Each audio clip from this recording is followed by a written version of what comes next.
پرواز کارڈ آخر ہے کیا؟ پرواز کارڈ ایک بلا سود مالی معاونت اور سہولت فراہم کرنے والا پروگرام ہے جو پنجاب کے ہنرمند افراد کو بیرون ملک روزگار حاصل کرنے میں مدد دیتا ہے۔ اس پروگرام کے پہلے مرحلے میں 1 لاکھ افراد کو عالمی روزگار سے جوڑنے کا ہدف رکھا گیا ہے۔ پرواز کارڈ کیا سہولت فراہم کرتا ہے؟ اس کارڈ کے ذریعے مختلف اخراجات کا بندوبست کیا جاتا ہے۔ اس کارڈ سے میڈیکل ٹیسٹ، ویزا فیس، فضائی ticket, skill verification test, overseas fee, OEP اور روانگی سے قبل ٹریننگ بھی فراہم کی جاتی ہے، اور وہ بھی بغیر کسی سود کے اور شفاف سرکاری نظام کے تحت۔ آخر یہ پرواز کارڈ کن افراد کے لیے ہے؟ یہ پروگرام ان افراد کے لیے ہے جو 18 سال یا اس سے زائد عمر رکھتے ہوں، صوبہ پنجاب کے رہائشی ہوں یا بیرون ملک ملازمت کے خواہش مند ہوں، یا پہلے ہی ایک مستند جاب آفر رکھتے ہوں۔ جی ہاں، پرواز کارڈ لائسنس یافتہ OEPs کو دعوت دیتا ہے کہ وہ پرواز کارڈ پورٹل پر رجسٹر ہو جائیں، تصدیق شدہ بین الاقوامی جاب ڈیمانڈ فراہم کریں، اخلاقی، قانونی اور شفاف بھرتی کو فروغ دیں، پاکستان کے ہنرمند افراد کو عالمی منڈی تک رسائی دیں۔ شفافیت اور احتساب پرواز کارڈ کا ایک اہم خاصہ ہے، ایک سخت مانیٹرنگ سسٹم کے تحت کام کرتا ہے۔ جھوٹی معلومات یا جعلی دستاویزات کی صورت میں درخواست کو فوری طور پر مسترد کر دیا جاتا ہے اور پورٹل سے بلیک لسٹ کر دیا جاتا ہے۔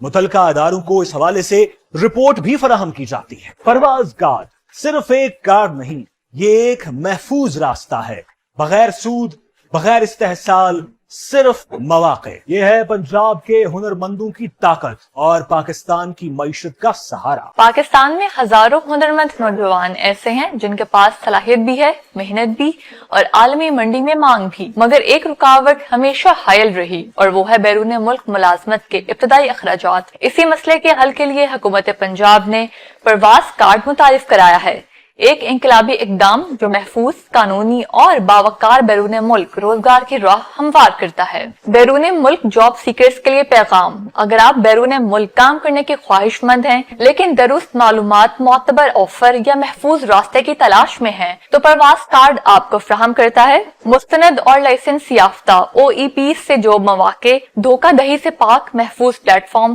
ایک ایسا نظام جہاں نوکری ملنے پر آپ آسانی سے مالی معاونت حاصل کر سکتے ہیں۔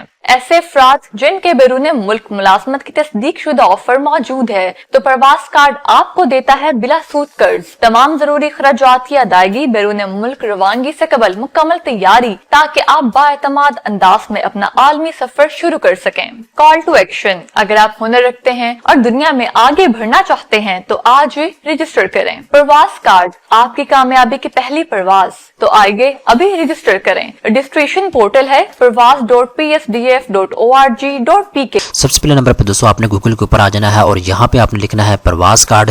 لکھنے کے بعد جیسے ہی آپ سرچ کریں گے سب سے پہلے نمبر پہ آپ کے سامنے ویب سائٹ آ جائے گی provaz.psdf.org.pk۔ آپ نے اس ویب سائٹ کے اوپر کلک کرنا ہے، آپ کے سامنے ویب سائٹ اوپن ہو جائے گی۔ دوستوں ہم بات کرتے ہیں آپ نے وزیر اعلیٰ پنجاب مریم نواز شریف کے پرواز کارڈ کے لیے اپلائی کیسے کرنا ہے۔ دوستوں یہاں پہ آپ اپنے اسکرین کے اوپر دیکھ سکتے ہیں، یہاں پہ آپ کو OEP کا آپشن دیا گیا ہے، اوورسیز امپلائمنٹ پروموٹر کا، اور دوسرے نمبر کے اوپر دوستوں یہاں پہ آپ کو اپلیکنٹ کا آپشن دیا گیا ہے۔ اگر آپ انٹرسٹ فری لون کے لیے اپلائی کرنا چاہتے ہیں تو سمپل دوستوں آپ نے پروسیڈ اینڈ اپلیکنٹ کے اوپر کلک کر دینا ہے۔ اس کے بعد دوستوں آپ کے سامنے اس طرح کی اسکرین آ جائے گی۔ اب یہاں پہ دوستوں سب سے پہلے نمبر پہ آپ نے اس ویب سائٹ کے اوپر اپنا اکاؤنٹ کریٹ کرنا ہے۔ اس کے نیچے دیکھیں تو یہاں پہ آپ کو سائن اپ فار پرواز کارڈ لکھا ہوا نظر آ رہا ہے، آپ نے اس کے اوپر کلک کرنا ہے۔ اس کے بعد دوستوں آپ کے سامنے اس طرح کی اسکرین آ جائے گی۔ اب یہاں پہ دوستوں سمپل آپ نے اپنا یہاں پہ فل نیم لکھنا ہے۔ اس کے بعد دوستوں آگے آپ اپنا شناختی کارڈ نمبر لکھیں گے۔ اس کے بعد دوستوں نیچے آتے ہیں، یہاں پہ آپ نے اپنا فون نمبر لکھنا ہے۔ اس کے بعد دوستوں آگے آپ نے اپنی ای میل ایڈریس لکھنی ہوگی، اور اس کے بعد دوستوں کوئی بھی آسان سا پاسورڈ یہاں پہ آپ رکھ سکتے ہیں۔ اس کے بعد دوستوں آپ نے رجسٹر کے اوپر کلک کر دینا ہے۔ جیسے ہی دوستوں آپ رجسٹر کے اوپر کلک کریں گے اس کے بعد آپ کے سامنے اس طرح کی اسکرین آ جائے گی۔ اب یہاں دوستوں آپ کی ای میل ایڈریس کے اوپر ایک ویریفیکیشن کوڈ آپ کو بھیجا گیا ہے، وہ آپ نے یہاں پہ لکھنا ہوگا۔ دوستوں میری ای میل کے اوپر میرا ویریفیکیشن کوڈ آ چکا ہے، میں نے یہاں پہ لکھ دیا ہے۔ دوستوں آپ ویریفیکیشن کوڈ لکھ دیں گے۔ اس کے بعد دوستوں نیچے آپ کو ویریفائی ای میل ایڈریس کا آپشن دیا گیا ہے، آپ نے اس کے اوپر کلک کر دینا ہے۔ اس کے بعد دوستوں آپ کے سامنے اس طرح کی اسکرین آ جائے گی۔ اب دوستوں یہ والا اپلیکیشن فارم ہے جس کو آپ نے पुर करके जमा करवाना होगा। अब दोस्तों यहाँ पे मैं आपको स्टेप बाय स्टेप गाइड करता हूँ, आपने इस फॉर्म को कैसे पुर करना है, कहाँ पे क्या लिखना है, मुकम्मल तफसीलात स्टेप बाय स्टेप इस वीडियो के अंदर आपको बताई जाएगी। सबसे पहले नंबर पर दोस्तों हम पहले सेक्शन की तरफ आते हैं। पर्सनल इन्फॉर्मेशन यहाँ पे डिटेल के साथ आपने इनको बतानी होगी। यहाँ पे दोस्तों सबसे पहले नंबर पे पर्सनल इन्फॉर्मेशन के अंदर टाइटल आपने सेलेक्ट करना है। अगर आप मेल हैं तो आप मिस्टर के ऊपर क्लिक करेंगे। इसके बाद दोस्तों नीचे ऑटोमेटिकली आपका नाम ऐड हो जाएगा। जब आपने इस वेबसाइट के ऊपर अकाउंट क्रिएट किया था, जो आपने नाम दिया था वो ऑटोमेटिकली यहाँ पे ऐड हो जाएगा। इसके बाद दोस्तों नीचे आते हैं, यहाँ पे आपने अपनी डेट ऑफ बर्थ सेलेक्ट करनी होगी। जो आपके शनाख्ती कार्ड के ऊपर आपकी डेट ऑफ बर्थ लिखी हुई है वो आपने यहाँ पे मेंशन कर देनी है। इसके बाद दोस्तों आगे चलते हैं। यहाँ पे दोस्तों आपने जेंडर सेलेक्ट करना होगा, आप मेल हैं या फीमेल हैं, क्योंकि दोनों टाइप के लोग अप्लाई कर सकते हैं, फीमेल भी अप्लाई कर सकती हैं और मेल भी अप्लाई कर सकते हैं। इसके बाद दोस्तों नीचे आते हैं तो यहाँ पे दूसरे नंबर के ऊपर आइडेंटिटी CNIC की डिटेल आपने इनको फराहम करनी होगी। नंबर 1 के ऊपर दोस्तों शनाख्ती कार्ड नंबर ऑटोमेटिकली यहाँ पे ऐड हो जाएगा। जब आपने इस वेबसाइट के ऊपर रजिस्टर किया था तो वही शनाख्ती कार्ड यहाँ पे ऐड हो जाएगा। इसके बाद दोस्तों आगे चलते हैं तो यहाँ पे शनाख्ती कार्ड की इशू डेट आपने लिखनी है और इसके बाद शनाख्ती कार्ड की एक्सपायरी डेट आपने यहाँ पे लिखनी होगी। इसके बाद दोस्तों नीचे आते हैं तो यहाँ पे शनाख्ती कार्ड की फ्रंट साइड आपने अपलोड करनी होगी और इसके बाद दोस्तों आपने बैक साइड अपलोड करनी होगी। इसके बाद दोस्तों नीचे आते हैं तो यहाँ पे 3 नंबर के ऊपर फैमिली इन्फॉर्मेशन आपने इनको प्रोवाइड करनी होगी। नंबर 1 के ऊपर दोस्तों आपने अपने फादर का नाम यहाँ पे लिखना है। अगर आप फीमेल हैं तो आप अपने हस्बैंड का नाम यहाँ पे लिख सकती हैं। इसके बाद दोस्तों दूसरे नंबर के ऊपर आपने अपने फादर का फोन नंबर यहाँ पे प्रोवाइड करना है। अगर आप ऐसे बच्चे हैं जिसका वालिदैन नहीं है तो आप अपने गार्डियन का फोन नंबर यहाँ पे लिख सकते हैं। इसके बाद दोस्तों नीचे आते तो यहाँ पे आपने अपनी मदर का मेड नेम लिखना होगा और इसके बाद दोस्तों नीचे आते तो यहाँ पे आप अपना इनको स्टेटस बताएंगे, आप मैरिड हैं या सिंगल है। अगर आप शादीशुदा हैं तो मैरिड के ऊपर क्लिक करेंगे, अगर आप सिंगल हैं तो सिंगल के ऊपर आपने क्लिक करना होगा। इसके बाद दोस्तों आगे चलते हैं। यहाँ पे दोस्तों आपने इनको बताना होगा आपके बच्चे कितने हैं। अगर कोई भी नहीं है तो 0 के ऊपर क्लिक करेंगे। इसके बाद दोस्तों नीचे आते तो यहाँ पे नेशनलिटी की बात करें तो पाकिस्तानी ऑटोमेटिकली यहाँ पे ऐड हो जाएगा और इसके बाद दोस्तों नीचे 5वें नंबर के ऊपर कॉन्टैक्ट इन्फॉर्मेशन आपने इनको देनी होगी। आपका फोन नंबर और आपकी ईमेल एड्रेस ऑटोमेटिकली यहाँ पे ऐड हो जाएगी। इसके बाद दोस्तों 6 नंबर के ऊपर हाउस एंड अकोमोडेशन डिटेल आप इनको बतानी होगी। नंबर 1 के ऊपर दोस्तों यहाँ पे आपसे पूछा जा रहा है करंट हाउस स्टेटस के बारे में, आपका जाती घर है या रेंट के ऊपर है या फिर कंपनी प्रोवाइडेड है या पेरेंट्स के घर में आप रह रहे हैं। तो दोस्तों अगर आपको जाती है तो उनके ऊपर आपने क्लिक करना है। इसके बाद दोस्तों आगे चलते हैं तो यहाँ पे अकोमोडेशन के बारे में आप इनको बताएंगे, आप इस वक्त अपार्टमेंट के अंदर रह रहे हैं, हाउस के अंदर रह रहे हैं या पोर्शन के अंदर रह रहे हैं। जो भी आपकी कैफियत है आपने यहाँ पे एक ऑप्शन को सिलेक्ट करना होगा। इसके बाद दोस्तों नीचे आते हैं तो यहाँ पे 7वें नंबर के ऊपर परमानेंट रेजिडेंट एड्रेस आपने को बताएंगे। नंबर 1 के ऊपर दोस्तों यहाँ पे आपने अपना शनाख्ती कार्ड के ऊपर जो एड्रेस लिखा हुआ है वो आपने यहाँ पे मेंशन करना होगा। फ्लैट नंबर यहाँ पे लिख सकते हैं, हाउस नंबर लिख सकते हैं। बाद दोस्तों नीचे आते तो यहाँ पे स्ट्रीट या लाइन या एवेन्यू वगैरह आपने यहाँ पे मेंशन करना होगा और उसके बाद दोस्तों नीचे आप मोहल्ला या आप अपने गांव का नाम या एरिया का नाम यहाँ पे लिख सकते हैं। इसके बाद दोस्तों नीचे आते तो यहाँ पे आपने अपनी सिटी सेलेक्ट करनी होगी। आपका ताल्लुक कौन सा शहर से है आपने शहर का नाम यहाँ पे सिलेक्ट कर देना है। इसके बाद दोस्तों आगे चलते तो यहाँ पे डिस्ट्रिक्ट का नाम आपने यहाँ पे इनको बताना होगा। पूरे पाकिस्तान के अंदर जितने भी अजला है उनके नाम यहाँ पे आपको मिल जाएंगे। दोस्तों आपने अपने जिले का नाम यहाँ पे सिलेक्ट करना होगा। इसके बाद दोस्तों आगे चलते तो यहाँ पे आपने अपने सूबे का नाम लिखना होगा। यहाँ पे दोस्तों अगर आपका ताल्लुक सूबा पंजाब से है तो आप यहाँ पे पंजाब मेंशन करेंगे। इसके बाद दोस्तों नीचे देखें तो यहाँ पे आपको लिखा हुआ नजर आ रहा है current resident address is same as permanent resident address. और करंट एड्रेस एक ही है तो फिर सिंपल आपने इसके ऊपर क्लिक कर देना है। अगर आपका परमानेंट एड्रेस और है और करंट एड्रेस और है तो फिर आपने यहाँ पे करंट एड्रेस की डिटेल यहाँ पे मेंशन करनी होगी। इसके बाद दोस्तों नीचे तो यहाँ पे आपको सेव एंड नेक्स्ट का ऑप्शन दिया गया है, आपने इसके ऊपर क्लिक कर देना है। इसके बाद दोस्तों आपके सामने इस तरह की स्क्रीन आ जाएगी। अब यहाँ पे दोस्तों आपने अपनी एजुकेशन की डिटेल यहाँ पे इनको बतानी होगी।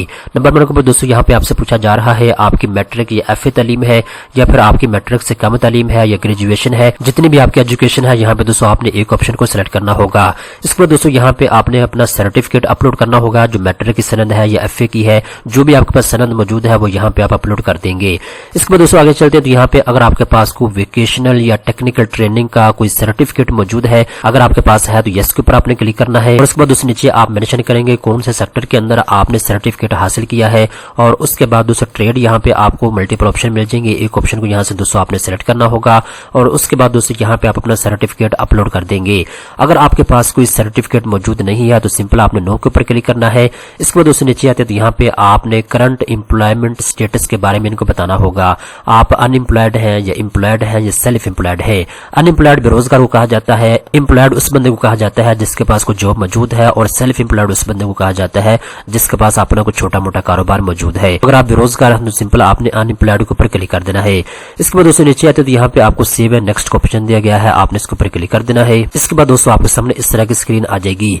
अब यहाँ पे दोस्तों आपने OEP एंड जॉब ऑफर की डिटेल यहाँ पे इनको बतानी होगी। सबसे पहले नंबर पर दोस्तों यहाँ पे आपसे पूछा जा रहा है overseas employment promoter OEP information. अगर आपको ओवरसीज एम्प्लॉयमेंट प्रमोटर की जरूरत है तो सिंपल दोस्तों आपने यस के ऊपर क्लिक करना है। अब यहाँ पे दोस्तों नीचे देखें तो यहाँ पे OEP नेम आपको शो हो जाएंगे। यहाँ पे दोस्तों किसी भी कंपनी के नेम को यहाँ पे आप सिलेक्ट कर सकते हैं और उसके बाद दोस्तों उस कंपनी का लाइसेंस नंबर और उसके बाद उसका एड्रेस और उसकी बाकी डिटेल नीचे आपके सामने शो हो जाएगी। इसके बाद दोस्तों नीचे आते तो यहाँ पे आपको जॉब इन्फॉर्मेशन इनको प्रोवाइड करनी होगी। अब यहाँ पे दोस्तों एक चीज आप अच्छे तरीके के साथ नोट कर लें, अगर आप एज अ इंडिविजुअल बाहर किसी मुल्क में जा रहे हैं, बाहर किसी मुल्क से आपको जॉब ऑफर लेटर आ चुका है, तो आपने उसकी डिटेल यहाँ पे इनको मेंशन करनी होगी, आपने इनको बतानी होगी। नंबर 1 के ऊपर दोस्तों यहाँ पे कंट्री के बारे में आपने इनको बताना है, कौन सी कंट्री से आपको जॉब ऑफर लेटर आया है। और उसके बाद दोस्तों दूसरे नंबर के ऊपर आपने ऑर्गेनाइजेशन का नाम यहाँ पे इनको बताना होगा या एम्प्लॉयर का नाम आपने यहाँ पे मेंशन करना होगा। इसके बाद दोस्तों तीसरे नंबर के ऊपर आपने सेक्टर इनको बताना है, कौन से सेक्टर के अंदर आपको जॉब ऑफर हुई है। इसके बाद दोस्तों आगे आप ट्रेड सेलेक्ट करेंगे। इसके बाद दोस्तों नीचे आते तो यहाँ पे पोजीशन ऑफर्ड आपको लिखा हुआ नजर आ रहा है। यहाँ पे दोस्तों आप अपनी पोजीशन बताएंगे, कौन से पोजीशन के ऊपर आपको जॉब मिली है। इसके बाद दोस्तों आगे चलते हैं तो यहाँ पे दोस्तों आपने सैलरी ऑफर्ड के बारे में इनको बताना है, कितनी आपकी माहाना तनख्वाह होगी। और इसके बाद दोस्तों आगे चलते हैं तो यहाँ पे आपने एक्सपेक्टेड डेट ऑफ ज्वाइनिंग लिखनी होगी। इसके बाद दोस्तों आगे चलते हैं तो यहाँ पे कॉन्ट्रैक्ट ड्यूरेशन आपने इनको बतानी होगी, कितनी ड्यूरेशन के लिए आपको ये जॉब मिली है, 1 साल के लिए, 2 साल या 5 साल। इसके बाद दोस्तों नीचे आते तो यहाँ पे प्लेसमेंट डिमांड नंबर जो है ये ऑप्शनल है, आप इसको छोड़ सकते हैं। इसके बाद दोस्तों आगे देखें तो यहाँ पे पासपोर्ट नंबर आपने लिखना होगा। और इसके बाद दोस्तों नीचे आते तो यहाँ पे जॉब ऑफर डॉक्यूमेंट्स आपने यहाँ पे अपलोड करने होंगे। नंबर 1 के ऊपर दोस्तों आपने जॉब ऑफर लेटर यहाँ पे अपलोड करना होगा। इसके बाद दोस्तों पासपोर्ट की कॉपी आपने यहाँ पे अपलोड करनी होगी। तीसरे नंबर पर दोस्तों मेडिकल सर्टिफिकेट आपने यहाँ पे अपलोड करना होगा। चौथे नंबर के ऊपर दोस्तों पुलिस कैरेक्टर सर्टिफिकेट आपने यहाँ पे अपलोड करना होगा। और 5वें नंबर के ऊपर दोस्तों यहाँ पे आपने स्किल टेस्ट सर्टिफिकेट यहाँ पे अपलोड करना होगा। दोस्तों ये तमाम तरह कागजात जैसे ही आप अपलोड करेंगे और इसके बाद दोस्तों नीचे देखें यहाँ पे दोस्तों आपको सेव एंड नेक्स्ट का ऑप्शन दिया गया है, आपने इसके ऊपर क्लिक कर देना है। इसके बाद दोस्तों आपके सामने इस तरह की स्क्रीन आ जाएगी। अब यहाँ पे दोस्तों ऊपर देखें तो यहाँ पे लोन एप्लीकेशन एंड डिक्लेरेशन की डिटेल यहाँ पे आपने इनको बतानी होगी। दोस्तों नीचे देखें तो यहाँ पे आपको लिखा हुआ नजर आ रहा है को बोरो इन्फॉर्मेशन, अगर आपके साथ कोई और बंदा भी इसके लिए अप्लाई कर रहा है। नीचे देखें दोस्तों यहाँ पे आपने फुल नेम लिखना है और उसके बाद दोस्तों शनाख्ती कार्ड नंबर और उसके बाद दोस्तों ऑर्गेनाइजेशन नाम यहाँ पे नीचे आपने लिखना है और उसके बाद दोस्तों ग्रेड आपने यहाँ पे डेजिग्नेशन उसकी लिखनी होगी। और उसके बाद दोस्तों नीचे आपने रेजिडेंशियल एड्रेस मेंशन करना है और उसके बाद दोस्तों नीचे आपने 2 फोन नंबर इनको प्रोवाइड करने होंगे, रेजिडेंस टेलीफोन नंबर और उसके बाद ऑफिस टेलीफोन नंबर यहाँ पे नीचे आपने मेंशन करना होगा। इसके बाद दोस्तों आगे चलते तो यहाँ पे आपसे पूछा जा रहा है इस अपॉर्चुनिटी के बारे में आपको कहां से पता चला है, सोशल मीडिया से पता चला है या आपके इंस्टीट्यूट से आपको पता चला है। दोस्तों आपने यहाँ पे एक ऑप्शन को सिलेक्ट करना होगा और उसके बाद दोस्तों नीचे देखें तो यहाँ पे आई एग्री के ऊपर नीचे आपने दोनों ऑप्शन के ऊपर क्लिक कर देना है। इसके बाद दोस्तों नीचे आपको सबमिट एप्लीकेशन का ऑप्शन दिया गया है, आपने इसके ऊपर क्लिक कर देना है। इसके बाद दोस्तों आपकी दरख्वास्त जमा हो जाएगी। दोस्तों उम्मीद करता हूँ तमाम तफसीलात आपको समझ आ चुकी होगी। इस तरह की मजीद अच्छी मालूमात हासिल करने के लिए चैनल को सब्सक्राइब कर लें।